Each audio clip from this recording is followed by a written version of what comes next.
of a DRM Facebook post and not just the headline? I mostly read the headline only. Would you rather have the Facebook post translated to local dialects like Cebuano or Bisaya? I prefer to the local dialect Bisaya.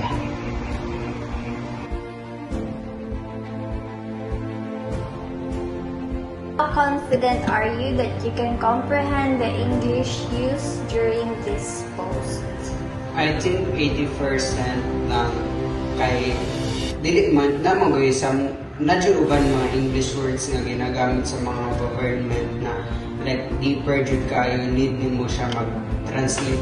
Need nimo siya i-translate sa Google pero ako dili mo gilig jud ana no kay tapulan mo kung maggamit og Google. So dili jud ako siya matabtan entire statement kay na mga lagnong English na ginagamit sa government page. Okay. In your opinion, what hinders you from fully grasping the meaning of the RRM post published in English?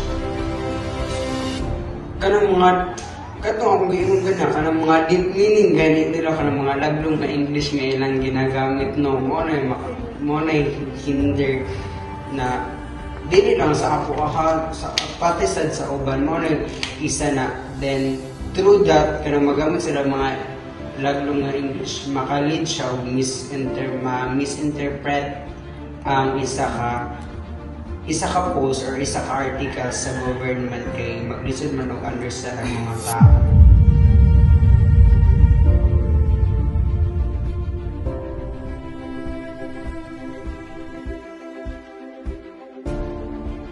How confident are you that you can comprehend the English used during this post?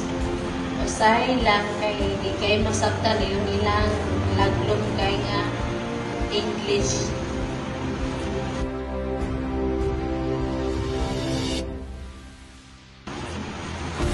Number 3. Do you think you've ever misinterpreted some DRM English information post? Yes, kay laglong ilang English.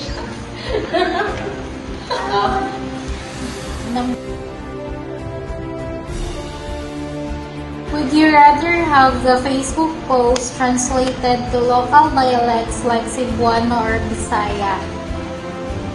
O kay Bisaya para masabtan na mo ang ilang words.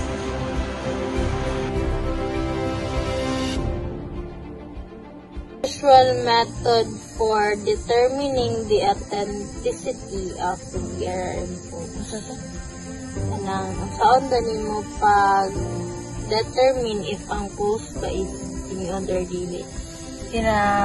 Watch na ko sa mga main account yun like sa DRRMC.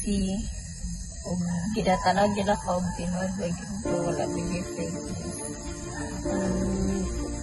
So, in your own opinion, what hinders you from fully grasping the meaning of the RRM post? Publish in English. Ang saan ba mo pag di mga kanang sagubang bitaw pag magbasa ka sa post in English or DRM? Like kanang barrier. Karang sabo sa tugod ka na kanang mga fake news niya kanang mga lalong na mga English